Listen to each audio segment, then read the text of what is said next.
Hello and welcome. The goal of this video is to prepare you for your upcoming DNP distance simulation experience. And insert into the back, staying close to the top of the rib to avoid the neurovascular bundle that travels the underside of each rib.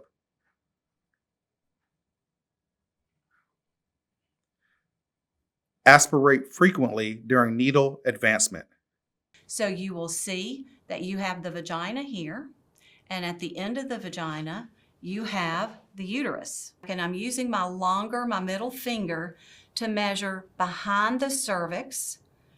Hey, did you hear what Penny said about the new QI project? No. Did we not just finish one? We are starting it next week. We have another one? We have another QI project once again. Hello, my name is Keisha Thurston, and I am the CRNA manager at UAB Highlands Hospital. This presentation, titled Enhancing Intraoperative Hemodynamic Management with Goal-Directed Fluid Therapy and Hypotension Prediction Index Technology, is part of the Clinical Transformation Project sponsored by the UAB School of Nursing. One moment, please.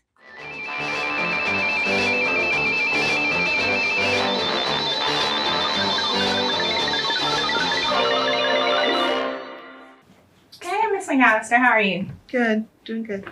Good. I'm Sarah. I'm gonna be your nurse for the night, okay? Okay. I just want to verify who you are. Give me your full name and date of birth, if you don't mind. Elizabeth McAllister, 2370.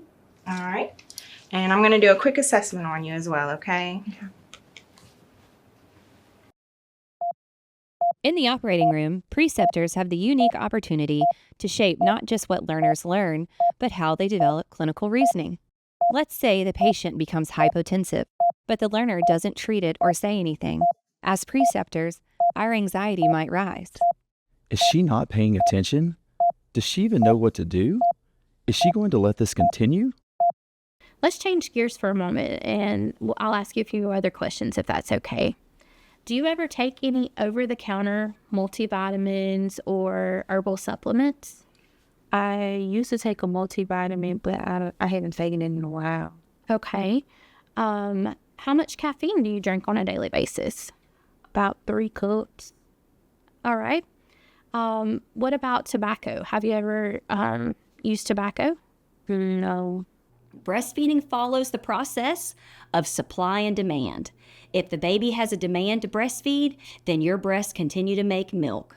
In other words, the more breast milk is removed from your breast, the more milk you will make to replace it. As you are preparing to breastfeed your baby, some points can be noted.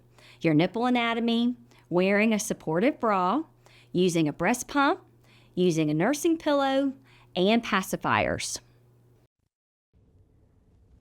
Oh, hi. Wait a minute. Okay, that's better. I'm Tracy White, the RN First Assistant Track Coordinator. Have you ever wondered what goes on behind those double doors and across that red line? Do you think OR First Assisting is only for residents, physicians, or PAs? Or maybe you haven't thought you could do this with your nursing degree. Well, I've been an RN First Assistant for over 20 years, and I still get excited when I scrub in for a case. Thank you, Tracy. Hello, ladies and gentlemen. This is Matthew Jennings and Jennifer Jones reporting live from our basement studio. We are members of the tech team and are here to bring you the latest updates. That's right, Matthew. We are tickled pink to be here today. Over the past year, our dedicated team has developed the Scales Report Card for the course design.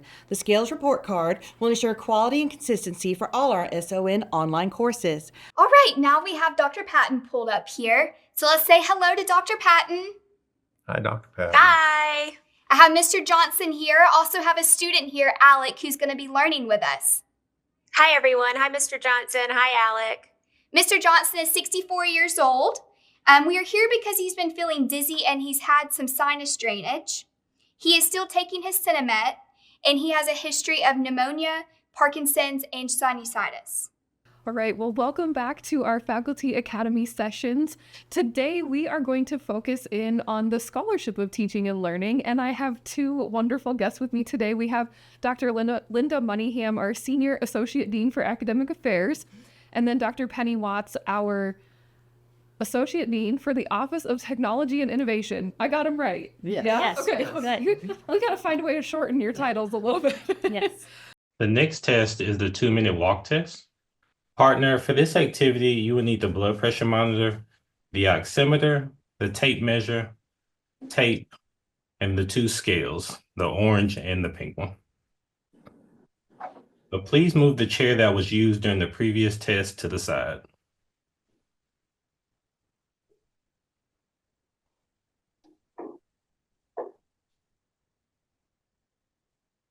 All right, so you can use the same walkway that was used during the time get up and go test for this activity.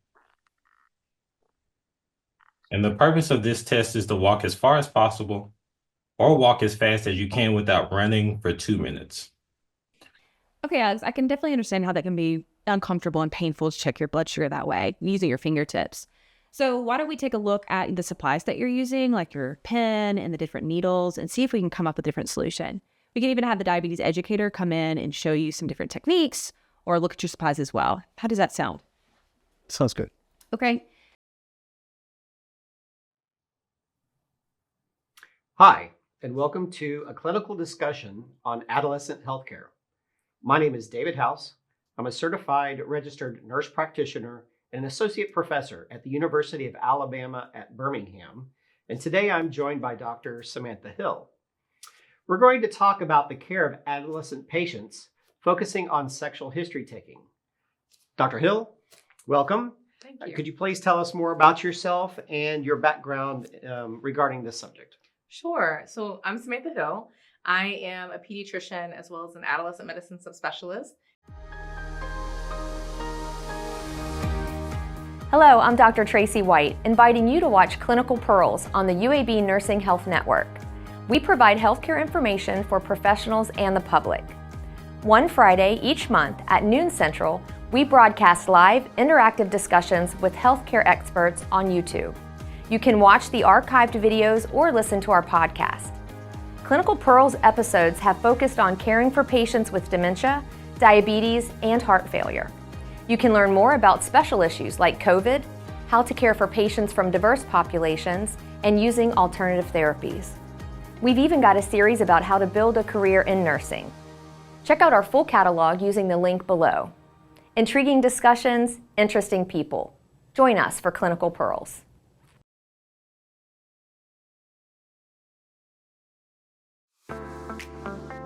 With our busy lives, it can be hard to place a priority on our own health needs. We often don't think about the importance of sexual health and wellness. But if you or someone you know is sexually active, there is a chance of getting a sexually transmitted infection or HIV.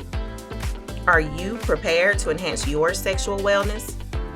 PrEP is one way you can take an active role in your sexual health. Are you ready to learn more about PrEP? Much like women can use birth control to protect against pregnancy, PrEP is available to protect against HIV. It is safe and has very few side effects. PrEP is highly effective and a powerful tool for preventing HIV in women. It does not, however, protect against pregnancy or other sexually transmitted infections.